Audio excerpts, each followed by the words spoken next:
Welcome to Popternative, where we dive into topical discussions from the worlds of pop culture, social media, and sports. Here is your host, Peter Remoliotis, aka PD Beats.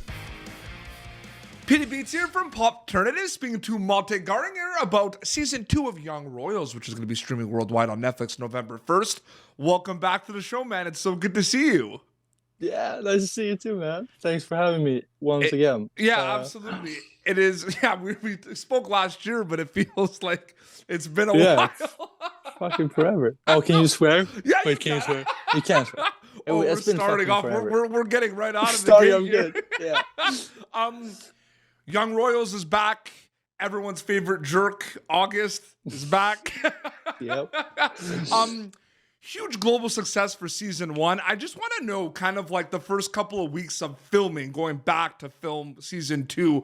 What is that mindset like? What is that like filming it, kind of being back for season 2 of everyone? It was sort of this, like, getting back to like summer camp or something. Yep. It was like it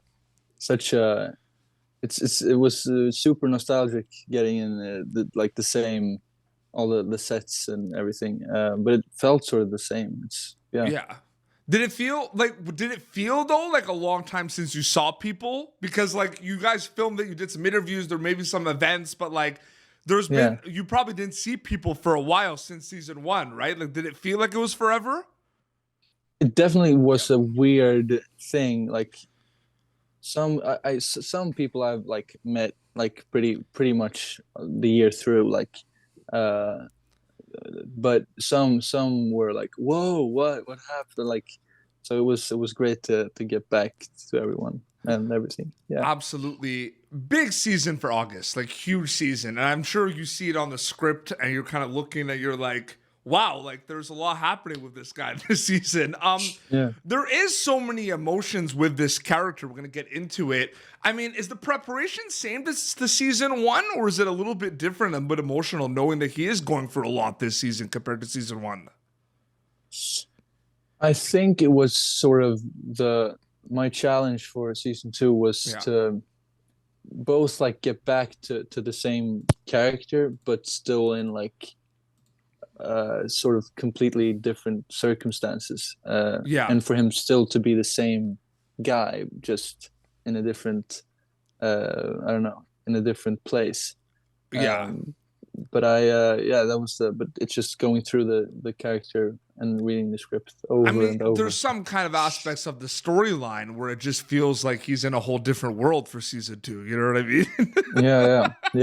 Really, which is hopefully people are gonna, it's gonna be it's gonna be great to see. It's gonna be crazy.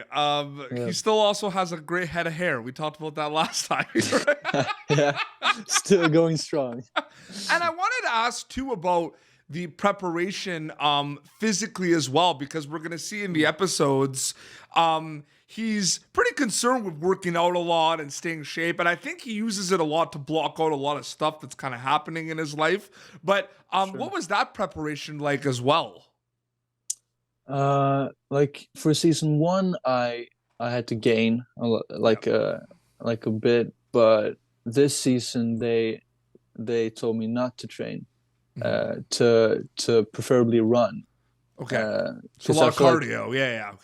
I think it's because he's like dropped. I think he's dropping the weights. He's just running to clear his mind. So I think I lost a bit. I look a bit smaller this season, but it serves the story. Well, it's coming on November 1st, but on YouTube, the first like 4 minutes of the first episode were posted, so people see you on the rowing machine. Just mad at the world, right? So angry. He is angry, and that's my next question. We talked about it a lot last time. I was rewatching our interview. You're like, it's interesting to play a character that just you said this, you want to punch in the face. Yeah. It's the most wonderful thing to play a guy that you hate. But it's great. We still don't like him, and he's still a jerk. But there is that push and pull, especially this season, where you do feel bad for him at times, right? So, like, how would you describe August this season? Like, it's kind of, is there a little bit more misunderstood aspects to him, or do you still see him as just the jerk and he doesn't have any good intentions? It's complicated a little bit. It is. He's human, and I feel like this season he gets to be even more human, and you get to see all of his, like, the reasonings behind his decisions more. Yeah, and I think he's honestly he's scared. He's fucking terrified. And I think he is really terrified, and his facial expressions say it all sometimes. Yeah. It's kind of cool as an actor too, where you can say a lot by not saying anything at all. And I think that's credit to you, man. Seriously, Malte, like, you did an amazing job. You have moments where August doesn't say anything, but you know what I mean? He's saying a lot with his expression. Thanks, man. I appreciate that. Absolutely. What was it like getting back to the beginning of the interview, like on set? Like, what was it like kind of filming a lot of these scenes? Like you said, there's a lot of scenes involving, your character and Wilhelm and everything. But like any fun stories on set, any inside jokes, anything fun to share for season 2 Young Royals? There's always this question always comes, and I always can't remember a single thing, which is it's all a big blur, a great blur, but it is a blur. But maybe we saw moose. That was wild man. Wild animals. Yeah. Yeah, it's one of those things too where I always ask that question, and I always say, like, were there any pranks on set? Because you know how it is. It's long, late nights, right? Everyone's tired and everything. And I'll ask people, and I'll be like, any pranks on set? And they're like, no. And I'm kind of like, okay, are you going to tell me the truth now after that line? Like, there had to be something, but there's always like inside jokes. Were there a lot of late night shoots for this, or was it mostly during the day? It was a few. Okay. I got a few, but I think there was a bunch of other people that got more night shoots. But we had a few. Like, a lot of it too is like the academy during the day too, right? Like at the school and stuff. Yeah. So, but there were a few scenes at night. A few ones, yeah. Yeah, and anyway, it's a sort of it could be a sort of inside jokes and pranks and giggles and stuff like that. Late nights, especially if they're long and you're just sitting there waiting to go back. And you're like overly tired and just laughing at every single thing. But I can't remember. You gave us one. You saw moose, so I saw a moose. That's something. Yeah. No, that is something. You have one thing about this season that I really want to talk to you about, which I think is really good, because I love like character developments and the growth of characters, and I like when they do it together as well. And I think a situation with August and Sarah, you see played by Frida, you do see a lot of the growth of both of with their conversations and everything. And you both have this great job in chemistry on screen and everything. So what was it like working with her this season specifically? It was great. It was great. She's a wonderful actress, and we had a blast together. And it went smoothly, and we also have some intimate scenes, which I feel works perfectly, and we could like laugh about it and not feel that stiff, So it was great. It was great. She's great. How far in advance did you know what was going on with August, like this season? Like with the scripts, like did you know you were gonna have like August and Sarah were gonna have a lot of those scenes like in advance?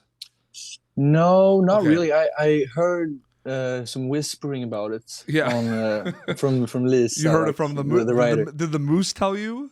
The moose told me some whisperings. No, but I talked to Lisa, and she's always like whispering with some ideas, but you never know what's going to happen. But that one, I think I overheard something. And it's pretty crazy.